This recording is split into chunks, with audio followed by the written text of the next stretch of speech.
So, if you've ever heard of brands like Monzo, Brewdog, or Free Trade, you might not actually know that they are well known companies that started out as smaller enterprises that were funded by ordinary people. Now, this is the power of crowdfunding. So, crowdfunding is a way for businesses, charities, and individuals to raise money or capital without relying on traditional routes like bank loans or private equity. In this piece, I'm going to explore how crowdfunding works, what the potential rewards are for investors, and also what risks are involved. And I'll also touch upon examples of crowdfunding successes and highlight some of the most popular platforms that are used to facilitate crowdfunding. There are several different types of crowdfunding, each with its own specific features and implications for investors. So equity-based crowdfunding is where you buy shares in a company, giving you a stake in the business. A good example of this would be Monzo, the app-based bank in the UK, which had 4 crowdfunding rounds, one of which famously raised £20 million in just 2 hours and 42 minutes from its customers back in December 2018. If you're looking for the popular platforms out there that facilitate equity-based crowdfunding, they include Crowdcube and Republic. There's also loan-based crowdfunding, and that's normally known as peer-to-peer lending, and it involves lending money to individuals or businesses with the expectation of repayment with interest. However, the P2P market in the UK has shrunk significantly, as has a number of platforms offering peer-to-peer lending. Now, this is because some of the peer-to-peer or P2P lenders decided to stop offering such investments. One of those is Zopa, but there are also a number of high-profile P2P lenders which collapsed, such as Lendy, which imploded in 2019 after an investigation by the UK regulator, the FCA. In fact, IBIS World states that the market size of the peer-to-peer lending platforms in the UK has declined at a compound annual growth rate of minus 19.8% between 2018 and 2023. There still remain a few peer-to-peer lending platforms out there in the UK, which include Cufflink and Easy Money. Now, the other type of crowdfunding you get is donation-based crowdfunding, which is where you donate money without expecting anything in return, often used for charities or personal causes. The most well-known out there, of course, is GoFundMe as a platform which you can then donate to people. And then the other type of crowdfunding is reward-based crowdfunding, and that involves receiving a reward of some kind, like a product or service, in exchange for your contributions. That could be somebody who maybe is trying to record a new record, and they may give you a signed copy as part of your reward-based crowdfunding effort. So popular reward-based crowdfunding sites include Kickstarter and Indiegogo. There is also a subscription-based crowdfunding method where you support a creator on a recurring basis. That's Patreon, which is the most well-known platform out there. So how does crowdfunding work? Well, usually it happens via a website or platform where businesses or individuals pitch their project to attract loans or investments. So these platforms will typically hold the money in separate dedicated bank accounts until the funding target is reached. Now, this is meant to safeguard investors' money. So when you look on the sites, you will find a pitch where a person or entity would explain what they're trying to do, how much money they need, how much they've raised so far, whether it's an equity donation or a reward-based type of crowdfunding, and the length of time the pitch is open for, and also what they'll do with the money that they raise. So what are the potential rewards for crowdfunding? Now, obviously with donation and subscription-based crowdfunding, you aren't looking for a rate of return. You're supporting something you particularly like. But with P2P lending, for example, there's Easy Money, and they quote between 5.4% and 10% target rates. But this isn't necessarily the rate you're going to achieve on your cash, and that's because of a number of reasons. That's cash drag, so there is actually a delay between your money being received and lent out. So that's the cash drag. There's also default. So some people will default on the loans that are made through the platform, and that will reduce your rate of return, and also taxes. But you can technically hold P2P investments within an innovative finance ISA. If we focus on equity-based crowdfunding, because that's what most people are attracted to, the answer is more difficult to discern. So first of all, from a tax perspective, crowdfunding investors can potentially benefit from generous tax reliefs under the Enterprise Investment Scheme, EIS, and the Seed Enterprise Investment Scheme, SEIS. Now, most people don't know that, but it does depend on whether the crowdfunded investment qualifies under those particular schemes.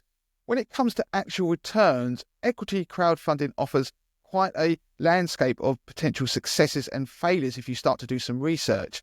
And the rules of the game can change as well, which also impacts your potential returns. So while you may read about some companies like BrewDog that have provided some substantial returns through share buybacks for early crowdfunding investors, such successes aren't typical. Many success stories that you read about online are based upon current valuations, not realized profits from actual share sales or company acquisitions or buyback schemes. They are just paper profits. Now, the timing of any investment that you make is critical, with early investors generally reaping the highest rewards, but they also face the greatest risk given the high failure rate of startups in the early years. Now, a good example of where different crowdfunded investors investing in the same company can get very different outcomes is free trade. So initial investors apparently receive returns of over 300 times what they put in. Now, that's according to some reports online.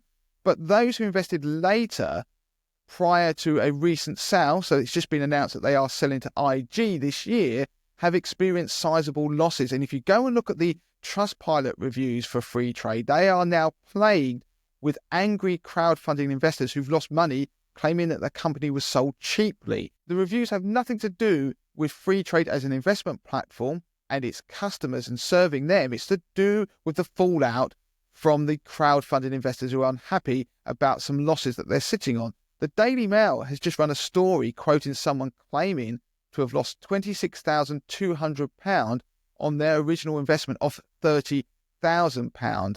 So the other thing you have to bear in mind is that goalposts can also shift. So BrewDog is a good example of that, because a private equity firm, TSG, bought a 22% stake in the company in 2017 after earlier rounds of crowdfunding.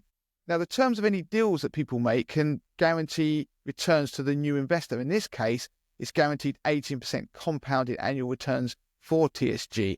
And that could potentially influence the timing or structure of any future IPO or sale, and the outcomes, therefore, for previous crowdfunding investors. So again, you can get a different result than what you thought you were going to get when you went in. Now, what these two examples do is highlight how the ultimate outcome of what you're going to potentially get, even from a successful crowdfunding venture, are going to be dependent on decisions made by other people, mainly the people that run the company and what they want to potentially sell the company for, who they sell stakes to.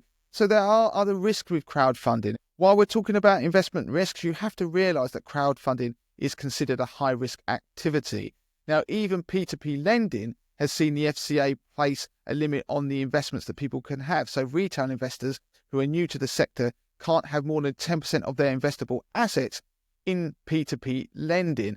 You have to realize that if you're doing equity crowdfunding, most investments are in startup companies, and the majority of these businesses will fail. And if the businesses fail, then the money you invested will be lost. So you've got to be comfortable that you might lose all of the money that you invest.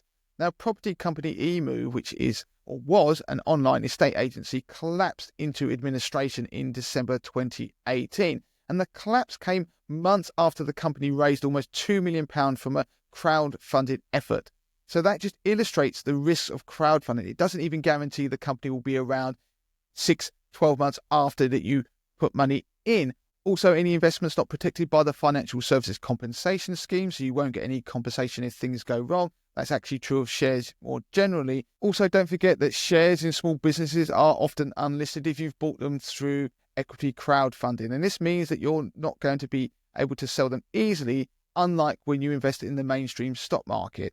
You'll obviously have to have an IPO or the company be bought out by another company for you to get your money out of the investment. There is also the theoretical risk that the crowdfunding platform could fail when they're processing your money, and that's something you have to bear in mind. The other big issue with crowdfunding is that it's heavily influenced by a host of behavioral biases which hinder our ability to make rational decisions. So FOMO, or herding bias, is one of them, and it makes people invest in companies and assets they wouldn't otherwise invest in. Hindsight bias is also one of them. It makes people overconfident because, let's say they have a successful investment in equity crowdfunding, they will turn around and say, I knew it was going to be the next big thing, and they overinflate their ability to make a judgment on future investments via crowdfunding. So in summary, crowdfunding is not for everyone. There is upside potential, but there is also plenty of downside potential. But you need to know what you're doing and the risks involved. Don't be blinded by on-paper profits that are often quoted on crowdfunding website, which ultimately want you to invest in crowdfunding investments. So if you do decide to get involved, then do make sure that you're comfortable with what you're investing in, understand it, but you also recognize that if it's an equity-based crowdfunding investment, that you may lose all of your money.